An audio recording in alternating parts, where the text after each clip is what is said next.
Hello everyone, welcome to class. कैसे हैं आप सभी लोग। हमने समास को कंप्लीट कर लिया था। आज की जो वीडियो है हमारी, इसमें हम समास की प्रैक्टिस करेंगे। चलिए स्टार्ट करते हैं, देखते हैं फर्स्ट पे क्या दिया गया है। देखो फर्स्ट दिया गया है हमारा यथाविधि। यथाविधि का क्या विग्रह हुआ है? विधि के अनुसार। तो आप बताओ कौन सा समास है। देखो हमने डिस्कस किया था, अगर स्टार्टिंग में क्या आता है, कोई भी अव्यय आता है या फिर क्या आता है, उपसर्ग आता है, तो फिर वो कौन सा समास है? हमारा अव्ययभाव समास है। तो देखो जो यथाविधि है, इसका विग्रह क्या होगा? विधि के अनुसार। तो इसका जो आंसर है हमारा वो क्या आएगा? अव्ययभाव समास। ये क्या समास है हमारा? अव्यय। इसमें क्या है? अव्ययभाव समास। ठीक है, आगे वाला देखते हैं प्रतिपल। जैसे देखो प्रतिदिन था, प्रत्येक दिन, ऐसे ही क्या है हमारा? प्रतिपल, प्रत्येक पल यानी कि हर पल। ये भी क्या है? हमारा अव्ययभाव समास है। ठीक है, जिसमें आ गया प्रति, यथा, ये क्या है? सारे अव्ययभाव समास में ही आते हैं। ठीक है, आगे देखो, आगे है हमारा ग्रामगत। ग्रामगत, ग्रामगत का जो विग्रह वो क्या होता है? ग्राम को गया हुआ, यानी कि गांव को गया हुआ। तो देखो बीच में क्या आया? हमारा को आया है। ठीक है, तो देखो मैंने बताया था जो तत्पुरुष समास होता है हमारा, वो किससे जुड़ा होता है? कारक से जुड़ा होता है।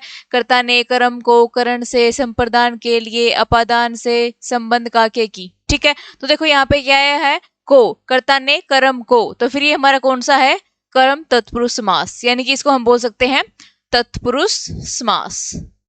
ठीक है, तत्पुरुष समास हमारा ये। ओके, आगे वाला देखो विश्राम गृह। विश्राम के लिए गृह, यानी कि आराम करने के लिए गृह, यानी कि गृह क्या होता है? घर। ठीक है, विश्राम के लिए घर। तो फिर ये भी कौन सा हो गया? हमारा तत्पुरुष समास हो गया। इसमें क्या आया है यहाँ पर?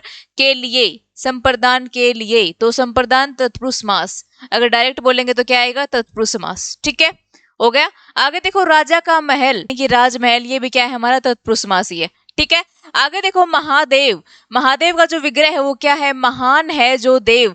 देखो यहाँ पर क्या है? जो पहला शब्द है उसने जो दूसरे शब्द है ना, उसकी विशेषता बताई है। महान है जो देव। कौन महान है? देव। किसकी? जो देव है उसकी विशेषता किसने बताई है? महान ने। तो फिर देखो हमने डिस्कस किया था, जो पहला शब्द होता है वो अगर दूसरे शब्द की विशेषता बताए तो इसका मतलब वो कौन सा समास है? कर्मधारय। ये हमारा कौन सा समास हो गया? कर्मधारय। ठीक है, समझ में आ गया। महादेव में कौन सा समास है? महान है जो देव, कर्मधारय समास। ठीक है, आगे देखो कर्महीन। कर्म से हीन, कर्म से हीन भी कौन सा समास हो गया हमारा? तत्पुरुष समास। ठीक है, तत्पुरुष समास। ओके, आगे वाला देखो सिर दर्द। सिर में दर्द, ये भी हमारा कौन सा समास है? तत्पुरुष समास है। कन्यादान में हमारा क्या विग्रह होगा? कन्या का दान। तो फिर ये भी हमारा कौन सा समास हो गया? तत्पुरुष समास। का के की संबंध में आता है ना। ठीक है, तो ये भी कौन सा हो गया हमारा? तत्पुरुष समास। ठीक है, आगे देखो परमानंद। परम है जो आनंद। यहाँ पे जो परम वर्ड है उसने क्या किया है? विशेषता बताई है किसकी? आनंद की। आनंद क्या है? परम है। ये किसने बताया है? जो पहला वर्ड है हमारा परम। ठीक है, तो यहाँ पे भी क्या है? जो फर्स्ट वर्ड है उसने सेकंड की क्या बताई? विशेषता बताई। तो फिर कौन सा समास हो गया हमारा? कर्मधारय समास। ठीक है, परमानंद, परम है जो आनंद। ओके, आगे देखो सप्त ऋषि। 7 ऋषियों का समूह। अब देखो आप इसको देखते ही बता दो कि कौन सा समास है ये। कौन सा है ये? द्विगु। द्विगु में क्या होता है? जो फर्स्ट लेटर होता है ना वो क्या होता है? संख्यावाची होता है, यानी कि यहाँ पर क्या होती है? संख्या होती है। सप्त क्या होता है? 7। ठीक है, तो फिर ये क्या होता है? 7 ऋषियों का समूह। और जो द्विगु समास होता है उसमें किस चीज का यूज होता है? या तो फिर समूह का यूज होगा या फिर समाहार का। 7 ऋषियों का समूह या फिर 7 ऋषियों का समाहार। तो फिर कौन सा समास हमारा? द्विगु। आप इसके पहले शब्द को देखते ही बता सकते हैं कि ये कौन सा समास है? द्विगु, क्योंकि यहाँ पर क्या आया है? सप्त आया है, 7 आया है। ठीक है, द्विगु में जो पहला वर्ड होता है ना वो क्या होता है? संख्यावाची होता है। ठीक है, आगे देखो अधमरा। आधा है जो मरा। अब बताओ आधा क्या है? आधा जो मरा। कौन मरा? जो मरा। जो मरा है वो क्या है? आधा। तो इसका भी क्या आएगा? हमारा कर्मधारय समास। ठीक है, अधमरा का क्या है? आधा है जो मरा। तो फिर इसमें क्या होगा हमारा समास? कर्मधारय। ठीक है, आगे देखो 5 वटों का समाहार। देखो मैंने बताया था जो द्विगु होता है उसमें हम समूह का यूज भी करते हैं और समाहार का भी यूज करते हैं। तो आगे पूछा गया है 5 वटों का समाहार, यानी कि 5 वटों का समूह क्या होगा? पंचवटी। ये फिर कौन सा समास है हमारा? द्विगु।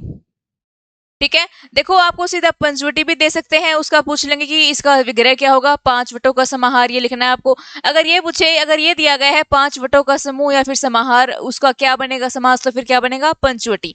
ठीक है, ऐसे भी पूछ सकते हैं आपसे और ऐसे भी। ओके, आगे देखो धन दौलत। तब अब देखो मैंने जब समास कराए थे तब एक ट्रिक बताई थी द्वंद्व समास की। देखो ये जो क्या है हमारा योजक चिन्ह है, अगर कि दो शब्दों के बीच में जो योजक चिन्ह होता है ना, इसका मतलब क्या है, वो द्वंद्व समास है। ठीक है, यानी कि इसमें क्या होता है, दोनों पद क्या होते हैं, बराबर होते हैं, कोई भी छोटा नहीं होता, कोई भी बड़ा नहीं होता।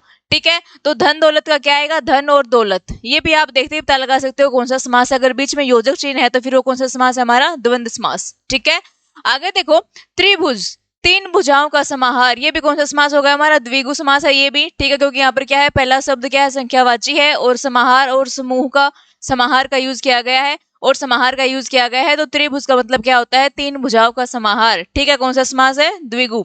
ओके, आगे देखो, आगे देखते हैं त्रिलोचन। त्रिलोचन, अब आपको होगा कि त्रिलोचन मैम इसमें भी तो क्या है, संख्या ही आई है तीन। तो देखो तीन है लोचन जिसके।